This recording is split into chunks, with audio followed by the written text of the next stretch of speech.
여러분의 주방에 있는 이 흔한 가루들이 한때는 왕의 목숨값보다 귀했다는 사실을 알고 계십니까? 후추와 소금, 세상을 뒤흔든 두 알갱이 이야기를 들려드릴게요.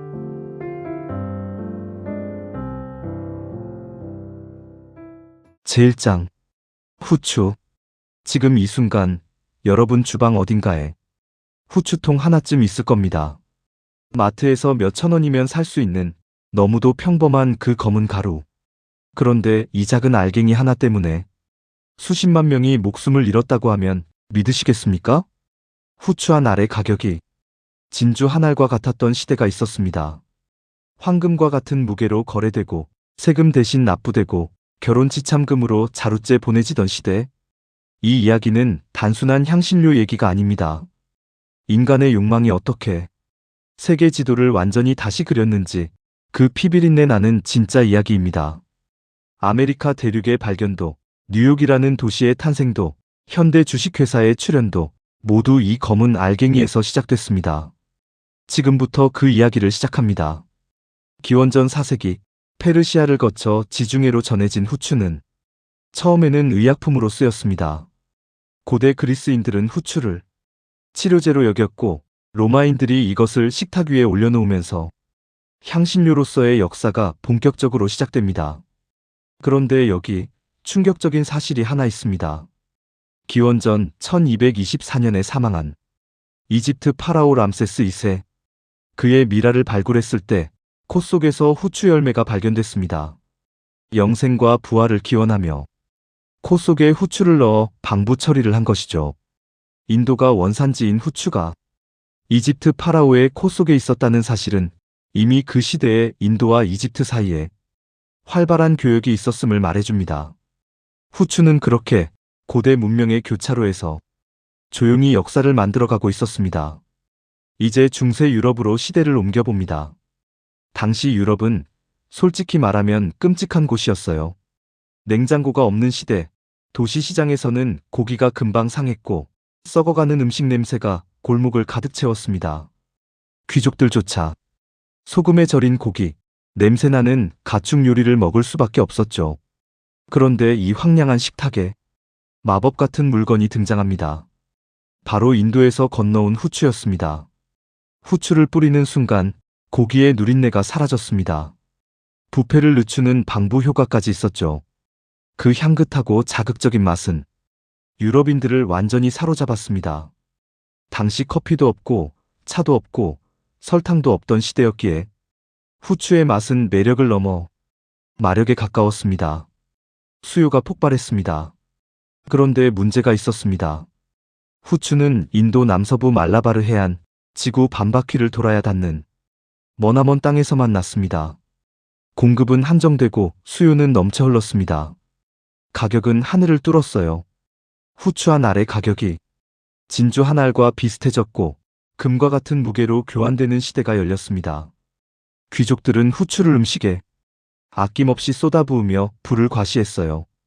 고기를 통째로 후추로 둘러싸서 식탁에 올리는 것이 당시 최고의 사치였습니다. 세금을 후추로 납부했고 결혼 지참금에 후추 자루가 포함됐으며 심지어 후추 한 알씩 낱개로 거래되는 일도 있었죠. 지금으로 치면 람보르기니를 몰고 다니면서 과시하는 것과 같은 수준이었던 겁니다.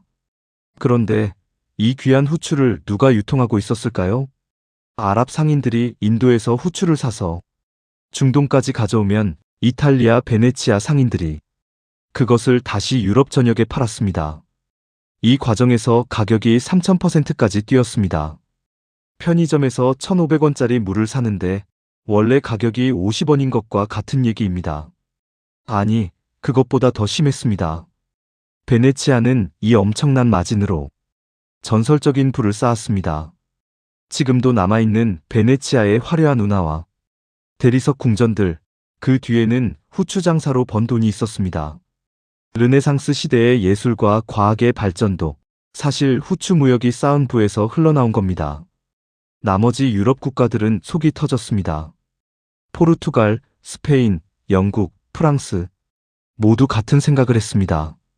중간 상인을 건너뛰고 직접 인도로 가는 길이 없을까?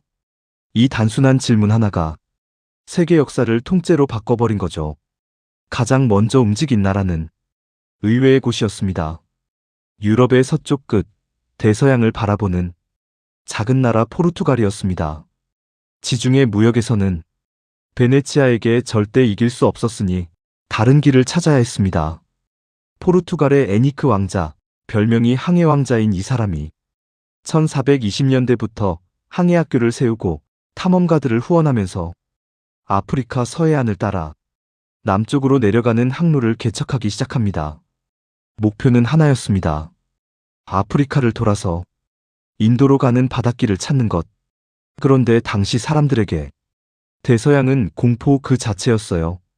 바다 끝에 가면 세상 끝 낭떠러지가 있다고, 아프리카 남쪽 바다는 물이 끓어서 배가 녹는다고 진심으로 믿었던 시기였습니다. 거대한 바다 괴물이 배를 통째로 삼킨다는 전설도 돌았어요. 실제로 수많은 배가 폭풍에 침몰했고 선원들이 괴혈병으로 쓰러져 죽었습니다. 한 번의 항해에 나서면 절반 이상이 돌아오지 못했습니다. 그럼에도 포르투갈은 멈추지 않았습니다. 배 한 척 분량의 후추만 싣고 돌아오면 수십 배의 이익이 남았으니까요. 목숨을 건 도박이었지만 성공하면 대박이었던 겁니다. 1487년 바르톨로메우 디아스가 아프리카 최남단 희망봉을 돌아갔습니다. 인도로 가는 바닷길이 존재한다는 것이 증명됐어요. 그리고 10년 뒤인 1497년 바스쿠 다 가마가 드디어 해냅니다. 리스본을 출발해 아프리카를 빙 돌아 인도 캘리컷에 도착한 겁니다. 유럽 역사상 최초로 인도까지 가는 항로가 개척된 순간이었습니다. 배 가득 후추를 싣고 돌아온 그 결과 포르투갈은 순식간에 유럽의 슈퍼파워로 올라섰습니다. 후추를 얻는 자, 세계를 얻는다. 그 말이 곧 현실이 됐습니다. 포르투갈이 동쪽으로 갔다면 서쪽으로 미친 짓을 벌인 사람이 있었습니다. 크리스토퍼 콜럼버스. 이 사람의 논리는 간단했습니다. 지구가 둥그니까 서쪽으로 계속 가면 아시아에 도달할 수 있다고. 이론적으로는 맞는 말이었습니다. 그런데 치명적인 오류가 있었습니다. 지구의 크기를 심각하게 과소평가한 겁니다. 콜럼버스는 서쪽으로 4,800km만 가면 일본에 닿을 거라 계산했습니다. 실제 거리는 2만 킬로미터, 무려 4배 이상의 차이였습니다. 서울에서 부산까지 100km라고 생각하고 출발한 격이었습니다. 콜럼버스는 이 계획을 포르투갈에 먼저 가져갔지만 거절당했습니다. 결국 스페인의 이사벨 여왕이 베팅합니다. 1492년 대서양을 건넌 콜럼버스는 2달 만에 육지를 발견합니다. 자기가 인도에 도착한 줄 알았습니다. 그래서 원주민을 인디언이라고 불렀습니다. 하지만 거기는 카리브해의 섬이었습니다. 후추를 찾으러 갔다가 새로운 대륙을 발견해버린 겁니다. 역사상 가장 유명한 길치 사건이라고 해도 과언이 아닙니다. 더 놀라운 건 콜럼버스가 죽을 때까지도 자기가 아시아에 다녀왔다고 믿었다는 점입니다. 4번이나 항해를 했는데 끝내 후추는 찾지 못했습니다. 대신 그가 열어젖힌 항로 때문에 아즈텍 제국과 잉카 제국이 멸망했고 수천만 명의 원주민이 학살과 전염병으로 사라졌습니다. 후추를 찾으려던 여행이 한 대륙 전체의 운명을 바꿔버린 겁니다. 포르투갈과 스페인 두 나라가 세계를 나눠 가지자 교황 알렉산데르 6세가 중재에 나섭니다. 1494년 토르데시아스 조약. 지구를 세로로 반갈라서 서쪽은 스페인, 동쪽은 포르투갈.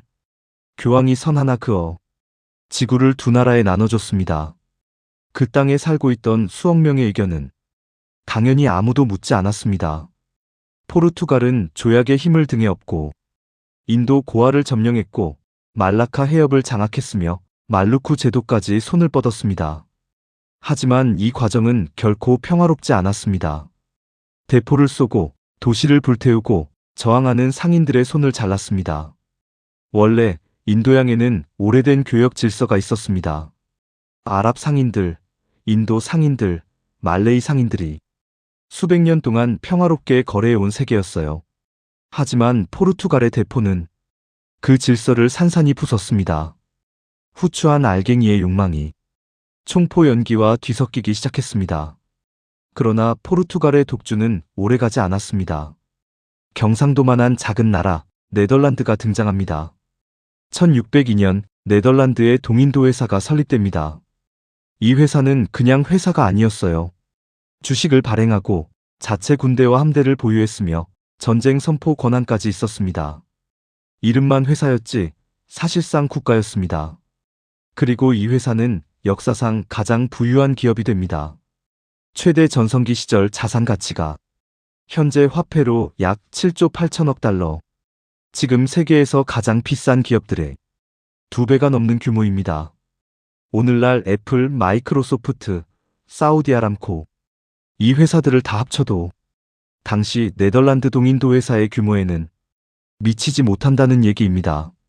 그리고 이 모든 부의 원천이 바로 향신료였습니다. 세계 최초의 주식회사, 현대 자본주의의 원조가 후추와 향신료에서 탄생한 겁니다. 네덜란드는 포르투갈을 몰아내고 향신료 무역의 주도권을 잡았습니다. 하지만 더 많은 것을 원했습니다. 독점, 완벽한 독점이 필요했습니다. 향신료 중에서도 육두구는 특별했습니다. 인도네시아 반다제도라는 아주 작은 섬들에서만 자라는 세상에서 유일한 향신료, 육두구 독점권을 쥔다는 것은 육두구의 가격과 공급을 세상이 결정할 수 있다는 뜻이었습니다. 네덜란드 동인도 회사는 그 독점을 원했습니다. 1621년 네덜란드 총독 얀 코엔이 2천여 명의 병력을 이끌고 반다제도로 향합니다. 그는 본사에 편지를 보냈습니다. 이 일을 제대로 처리하기 위해서는 반다를 확실하게 굴복시키고 다른 사람들을 데려다 살게 해야 합니다. 그 제대로 처리의 결과는 처참했습니다. 심지어 80명의 일본인 칼잡이까지 동원됐었죠. 반다 제도의 전체 인구 약 1만 5천 명 중 90% 이상이 죽거나 달아났습니다. 살아남은 1,000명 남짓의 사람들은 외지에서 데려온 노예들과 함께 육두구 농장에서 강제 노동을 해야 했습니다. 60년이 지난 후 이 섬에는 단 100여 명의 후손만 남아 있었다고 역사는 기록하고 있습니다. 향신료 나무를 허가 없이 반출하면 사형에 처했습니다. 조미료 하나를 독점하기 위해 한 섬의 문명이 통째로 사라진 겁니다. 이게 현실이었습니다. 후추와 육두구의 향기 뒤에 숨어있던 진짜 역사의 냄새였습니다. 영국과 네덜란드는 향신료를 놓고 계속 충돌했습니다. 반다 제도의 작은 섬 런섬에 영국인들이 주둔하고 있었고 네덜란드는 이것이 눈의 가시였습니다. 결국 1667년 브레다 조약이 체결됩니다. 조약의 내용은 이렇습니다. 네덜란드는 북아메리카의 섬 하나를 영국에 줍니다. 영국은 반다 제도의 런섬을 네덜란드에 줍니다. 그 섬이 어디냐고요? 바로 맨해튼입니다. 지금의 뉴욕 맨해튼입니다. 육두구 섬 하나와 맨해튼을 맞바꿨습니다. 당시 네덜란드에게 런섬의 육두구는 맨해튼보다 훨씬 가치 있었습니다. 그들은 최고의 거래를 했다고 믿었습니다. 역사의 아이러니라는 게 이런 겁니다. 지금 세계에서 가장 비싼 땅 맨해튼이 육두구 섬 하나와 교환됐던 것입니다. 네덜란드의 향신료 독점은 영원할 것 같았습니다. 그런데 예상치 못한 곳에서 균열이 생기기 시작합니다. 프랑스의 식물학자 피에르 푸아브르, 이 사람이 목숨을 걸고 말루쿠 제도에 잠입해서 육두구와 정향 묘목을 몰래 빼돌립니다. 네덜란드는 향신료 나무 반출을 사형으로 다스렸습니다. 하지만 푸아브르는 성공했고 그 묘목들이 프랑스령 식민지 곳곳에 심어지면서 네덜란드의 독점이 마침내 깨졌습니다. 공급이 늘어나니 가격은 폭락했습니다. 1799년 역사상 가장 부유했던 네덜란드 동인도 회사가 파산합니다. 황금보다 비쌌던 후추는 이제 서민들도 마음껏 살 수 있게 됩니다. 그 순간 귀족들의 관심이 뚝 떨어졌습니다. 누구나 쓸 수 있는 것은 더 이상 권력의 상징이 아니었으니까요. 후추는 사치의 상징에서 일상의 맛으로 변했습니다. 그리고 우리는 지금 그 평범한 일상 속에 살고 있습니다. 대항해 시대가 남긴 것들을 한번 생각해 봅니다. 향신료를 찾아 떠난 항해가 유럽과 아시아와 아메리카를 하나로 연결했고 그것이 세계화의 시작이었습니다. 그 항로를 따라 식민주의가 퍼져나갔고 아프리카 국경선이 자를댄 듯 직선인 이유가 바로 유럽이 현지 사정을 무시하고 자를 대고 그었기 때문입니다. 동인도 회사의 주식제도는 현대 자본주의의 원조가 되었습니다. 그리고 우리에게 가장 중요한 것, 아메리카에서 건너온 고추가 없었다면 지금 우리가 아는 김치는 존재하지 않았을 겁니다. 대항해 시대, 콜럼버스의 항로를 통해 고추가 유럽을 거쳐 아시아로 전해졌고 조선에 들어온 고추가 우리의 김치를 완성했습니다. 후추 하나가 세계를 연결하고 그 연결이 우리의 밥상을 바꾼 겁니다. 지금 여러분이 음식에 후추를 톡톡 뿌릴 때 잠깐만 생각해 보세요. 이 까만 가루 때문에 수십만 명이 목숨을 잃었고 제국이 세워졌다가 무너졌으며 지금 우리가 사는 세계의 모양이 만들어졌다는 것을요. 역사는 가끔 이렇게 아주 작고 사소해 보이는 것에서 시작됩니다. 그리고 지금부터는 후추만큼이나 아니 어쩌면 그보다 더 강력하게 인류의 역사를 뒤흔든 또 다른 물질의 이야기를 해드릴게요. 흰색의 황금. 우리 몸 없이는 살 수 없는 바로 그것. 소금 이야기를 시작합니다. 제2장 소금. 로마 병사들의 월급은 소금이었습니다. 오늘날 셀러리라는 단어는 소금을 지급한다는 뜻의 라틴어 살라리움에서 왔습니다. 당신이 매달 받는 월급, 그 이름 자체가 소금에서 시작된 겁니다. 황금보다 비쌌던 후추의 이야기를 했지만 소금은 차원이 다릅니다. 후추는 없어도 살 수 있지만 소금은 없으면 죽습니다. 인간의 혈액에는 0.9%의 염분이 있습니다. 하루 평균 10g에서 15g의 소금을 반드시 섭취해야 합니다. 그렇지 않으면 탈수증으로 목숨을 잃거든요. 소금은 선택이 아니었습니다. 생존이었습니다. 그래서 소금을 가진 자는 사람의 목숨을 쥔 것과 다름없었습니다. 황제들이 소금을 독점했고 전쟁이 소금을 차지하기 위해 일어났으며 소금 세금 하나가 제국을 무너뜨리고 독립운동을 불렀습니다. 이것이 소금의 이야기입니다. 인류 역사상 가장 오래된 도시로 알려진 예리코. 기원전 1만 년 전에 생겨난 이 도시는 사해 근처 오아시스에 자리 잡고 있습니다. 왜 하필 그 자리였을까요? 물이 있었고 농사를 지을 수 있었으며 소금을 구할 수 있는 사해가 가까이 있었기 때문입니다. 인류 최초의 도시는 소금 옆에서 태어났습니다. 인류 문명의 4대 발상지도 마찬가지입니다. 이집트 나일강, 메소포타미아 유프라테스강과 티그리스강, 인더스강, 황허강. 이 모두가 농사가 가능하고 주변에서 소금을 구할 수 있는 강 하류 지역입니다. 우연이 아닙니다. 소금은 문명의 조건이었습니다. 수렵과 채집을 하던 시대에는 소금이 그렇게 중요하지 않았습니다. 짐승의 피와 고기 속에 자연스럽게 염분이 포함되어 있었으니까요. 그러다 인간이 농경 생활을 시작하면서 상황이 바뀝니다. 채소와 곡물 중심의 식단에는 염분이 부족했습니다. 그때부터 소금을 따로 구해야 했고 소금을 구할 수 있는 곳에 사람들이 모여들기 시작했습니다.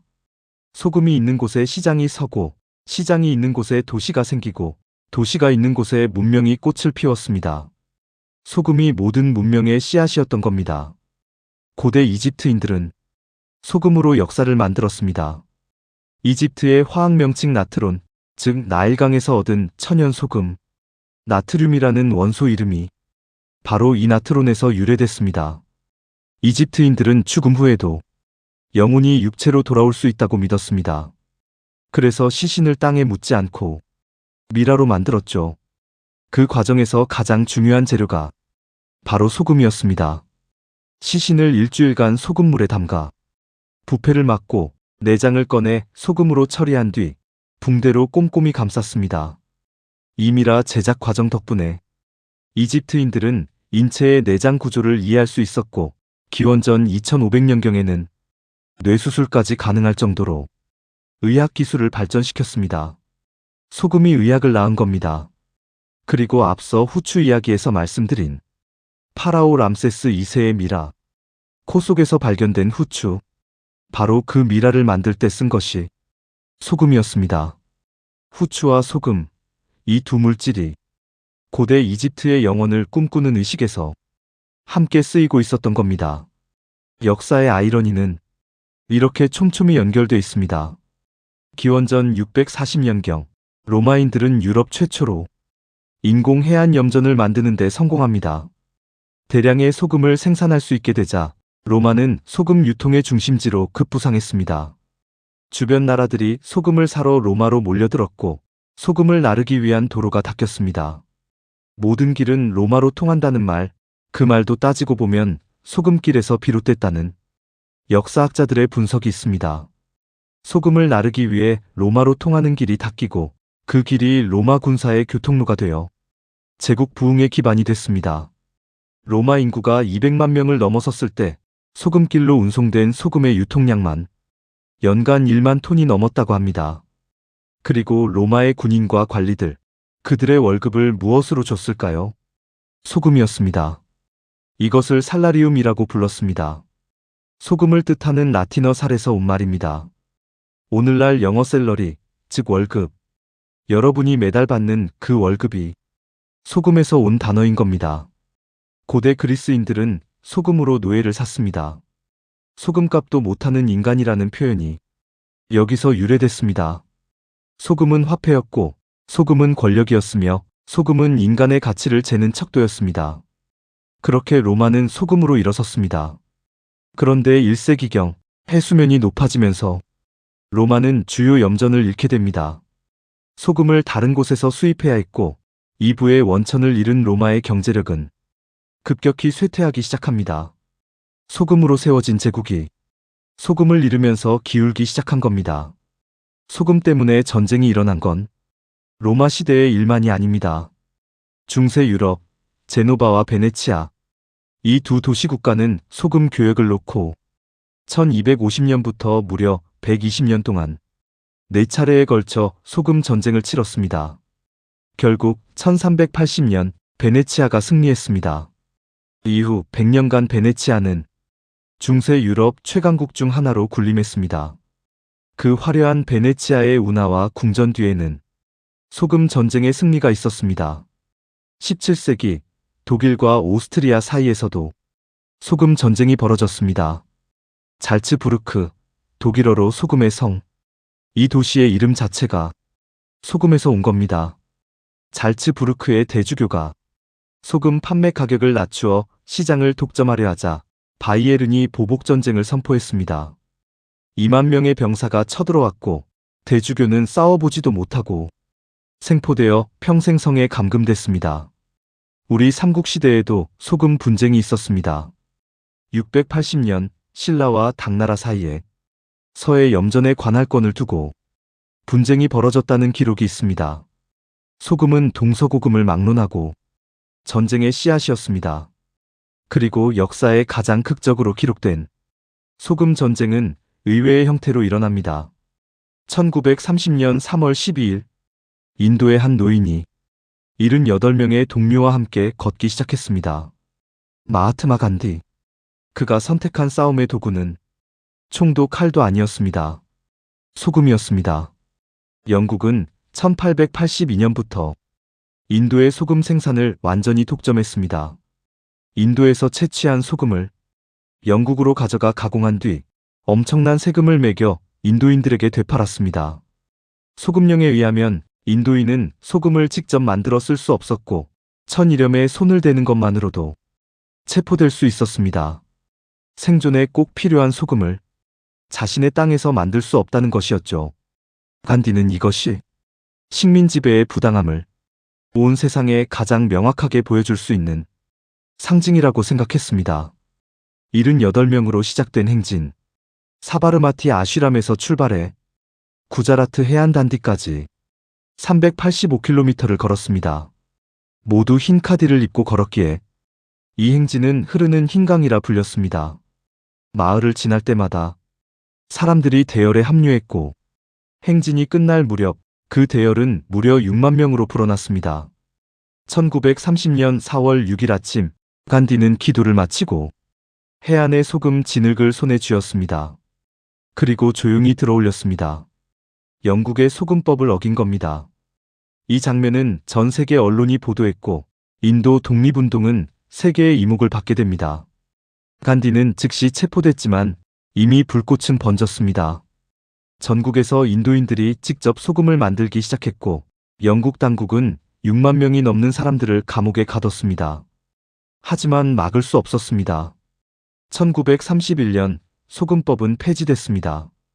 1930년 한국일보는 이를 두고 소금 하나로 대영 제국의 심장을 흔들었다고 표현했습니다.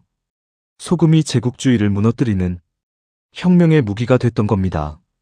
이것이 소금의 힘이었습니다. 우리가 오늘날 먹는 천일염, 이 소금을 만드는 기술은 어디서 왔을까요?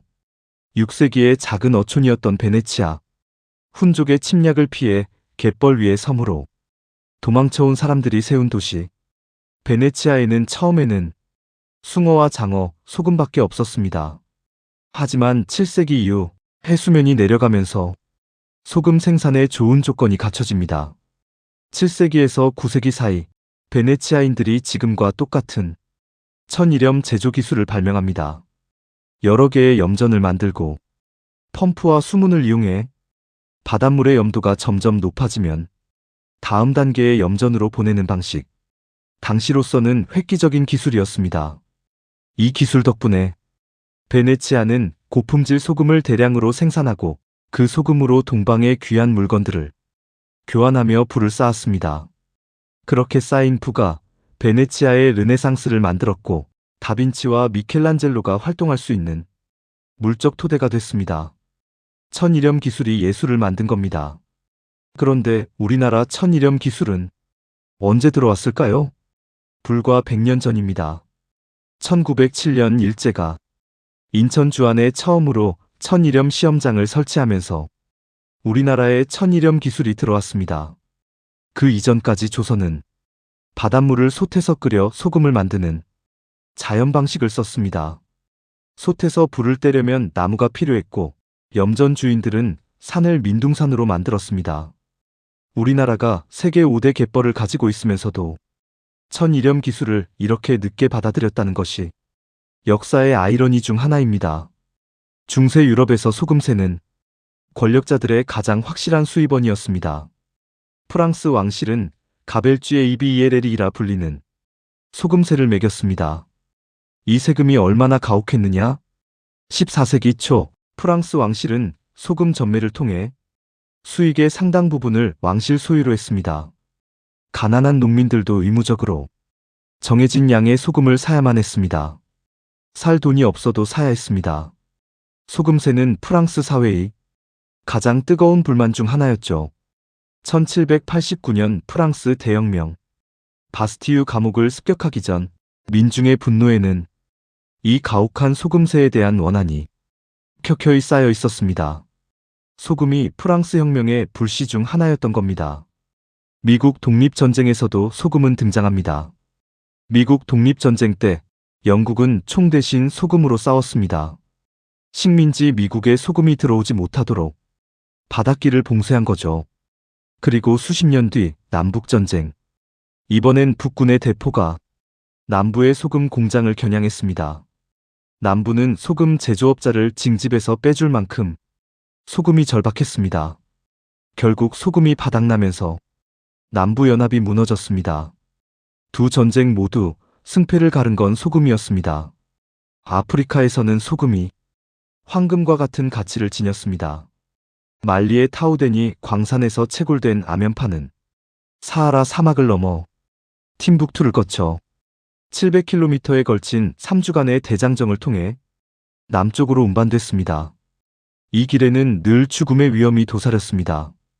1805년 타우데니로 돌아오던 낙타 대상이 사고를 당해 2000명의 일행과 1800마리의 낙타가 목숨을 잃은 사건이 있었습니다. 그 위험한 길을 감수하고도 가는 이유가 있었습니다. 소금은 흰색 황금으로 불렸으며 같은 양의 황금과 맞교환될 정도였으니까요. 12세기에는 소금이 황금과 같은 무게로 교환됐고 노예 한 명이 그의 발 크기만 한 소금과 맞바꿔지기도 했습니다. 고대 그리스인들도 소금으로 노예를 샀습니다. 소금은 인간의 가격을 결정하는 화폐였습니다. 그 시절 사하라 사막을 건너는 소금 대상의 행렬은 인류 역사에서 가장 치열하고 위험한 무역로 중 하나였습니다. 소금은 단순한 식재료가 아니었습니다. 유대인들은 예배 때 소금을 신에게 바쳤습니다. 신에게 바치는 짐승고기는 반드시 소금으로 간을 했어요. 소금이 물건의 부패를 막고 변하지 않게 하는 힘이 있다고 해서 고대에는 소금을 변함없는 우정, 성실, 맹세의 상징으로 여겼습니다. 성경의 소금 맹세는 여기서 유래됐습니다. 아랍에서는 함께 소금을 먹는 사람을 진정한 친구로 여겼고 중세 유럽에서도 귀한 손님이 오면 소금으로 조리한 음식을 대접하며 그 앞에 소금 그릇을 놓았습니다. 레오나르도 다빈치의 명화 최후의 만찬을 보면 배신자 유다 앞에 소금 그릇이 엎어져 있습니다. 유다가 예수와의 약속을 어기고 배신한다는 것을 엎어진 소금 그릇으로 상징한 겁니다.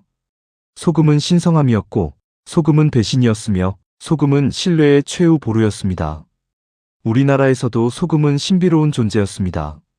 아기가 태어나면 제일 먼저 소금을 먹였고 시집가는 신부의 가마 바닥에 소금을 깔면 귀신을 물리친다고 믿었습니다. 고구려의 왕이 된 소금 장수 이야기, 고려 시대 충선왕이 나라 경제를 살리기 위해 소금 전매 제도를 시행한 이야기. 소금은 한반도의 역사에도 깊숙이 박혀 있습니다. 생각해 보겠습니다. 이 세상에서 심장암은 없습니다. 심장에는 암이 생기지 않습니다. 왜일까요? 심장은 소금 덩어리이기 때문입니다. 옛날에 심장을 염통이라고 불렀는데 그것은 소금통이라는 뜻이었습니다. 인간은 소금물에서 태어납니다. 아기가 자라는 엄마의 뱃속 양수는 바닷물과 같으니까요. 소금물이 아니라면 아기는 안전하게 자랄 수 없습니다. 우리는 태어나는 순간부터 소금과 함께였습니다. 인간의 혈액 0.9%가 염분. 이 숫자가 살짝만 변해도 우리 몸은 무너집니다. 소금은 없어도 되는 것이 아닙니다. 소금은 우리 자신인 거죠. 그래서 소금을 가진 자가 세상을 지배했고, 그래서 소금을 빼앗긴 자들이 반란을 일으켰습니다. 그래서 소금 한 줌이 제국을 만들고 무너뜨렸습니다. 오늘날 소금은 편의점에서 몇천 원이면 살 수 있습니다. 그 당연함 속에 수천 년의 전쟁과 혁명과 희생이 묻혀 있습니다. 오늘 저녁 음식에 소금을 조금 뿌릴 때 잠깐만 생각해 보세요.